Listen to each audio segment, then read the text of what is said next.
Hi guys, so today I'm going to be expanding this flower bed. I want to make it quite a bit bigger, and so that's what I'm going to be working on. And I thought I would share how it looks before I get started on this project.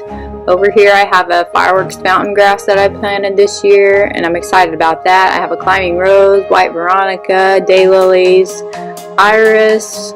Right there was a gara that died over the winter, so I need to replace that.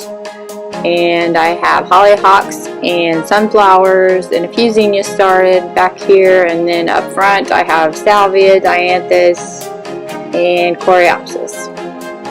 And I already expanded this flower bed once this year, made it bigger to include my pink flowering dogwood tree. I thought it would get more shade from those trees up front because it was in a spot last year and it just got too much sun and got a little scorched, so I wanted to relocate it into a better spot, and I think it'll be happier there.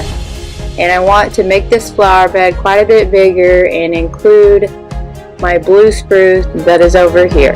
And I think you can see the white outline on the ground of where I want my layout to be for my new flower bed. I try to keep in mind when I design a flower bed of how close the lawnmower can actually get to the edge. And that is why I use a lot of large curvy shapes when I design a flower bed, because the closer the lawnmower can get to the edge, the less trimming that I have to do with the weed eater in the end. And it can be quite time consuming. I do a lot of edging and trimming around the yard every time that we mow, so I try to keep that in mind anytime that I create a new space in the yard.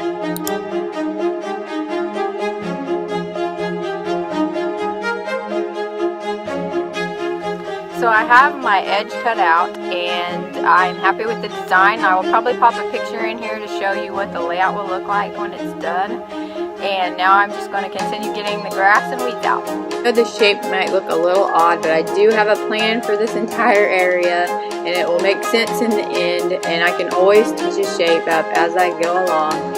And through the magic of video, I have all the grass and weeds out.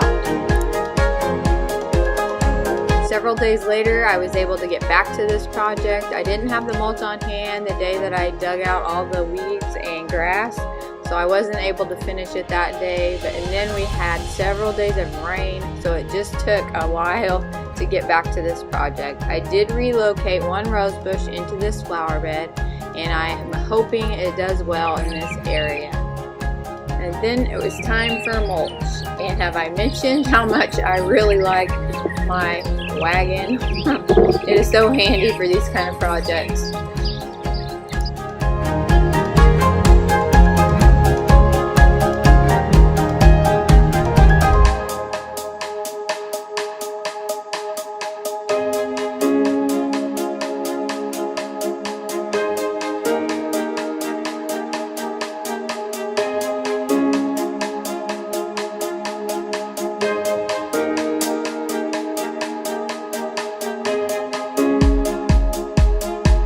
Here is how it looks with mulch. You can see some of the plants have changed, and I did replace the gara with a wine and roses, Weigela I believe it was called. And you can see how big the hollyhocks and sunflowers have gotten in the last few days. And I did leave one area. I did not mulch the entire edge in that one spot because I am planting more seeds.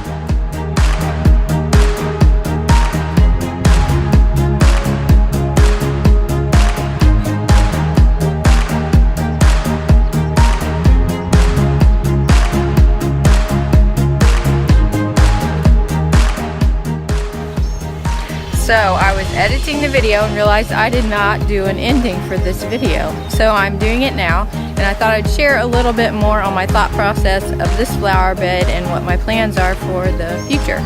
So let's take a look. Actually the front of my house. So my thought process for the shape and the layout of this flower bed is actually to put another one on this side in a similar shape, and then eventually like a bench that will have like a walkthrough, and then put a bench over in here. And if you see this kind of weird spot, that's where the pink flowering dogwood was last year, and it just got way too much sun, got scorched, and just wasn't happy. So that's why I moved it over here to this flower bed because I think those trees are going to give it plenty of shade and it's going to be much happier in this spot. So that is my plan behind this area.